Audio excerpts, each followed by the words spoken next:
Up first this week, he is Public Enemies, starring Johnny Depp and some other guy. I mean, it's Christian Bale, but the thing with the movie is that there are so many characters, and it's about John Dillinger. It pretty much starts at the beginning of his crime spree in the early 1930s, and focuses on the then Bureau of Investigation's attempts to capture him. And Christian Bale plays Melvin Purvis, who is heading up the investigation, but you don't get to know any other character. I mean, you get to know a little bit about John Dillinger, but it's really just faces passing the screen. I mean, and you don't learn anything about Purvis, which he really should have been the counterpoint to Dillinger, and wasn't. He was just some lawman. Well, and the thing is that there's a few things wrong with this. The first thing is there's really no hero or villain really to speak of in this, because you don't get to know the characters, and that's something that Michael Mann does a lot in his films.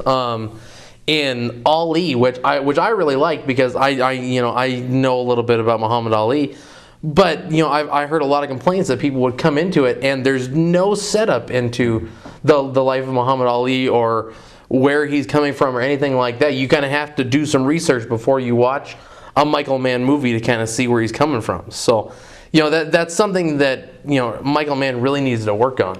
Yeah, well then, all of these characters they're hard to keep track of. You might hear a name that you remember, but even Dillinger isn't.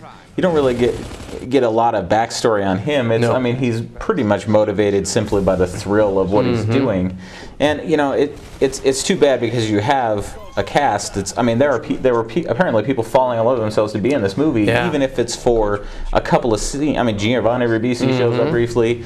Tell us something about them, and even the closing text at the end of the movie explains that Purvis later shot himself. 30 years after he had quit the Bureau, and that sounded interesting. Maybe we could have some more of that. I mean, how does that figure into what we just watched?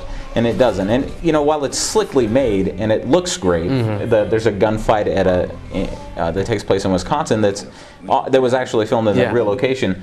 It's exciting, and it's realistic, and it's interesting, but none of the characters participating in it are, and that's really where the movie fails. So, while I appreciate the way it looked, I would have to say skip it. I agree. And we'll be right back with our next review.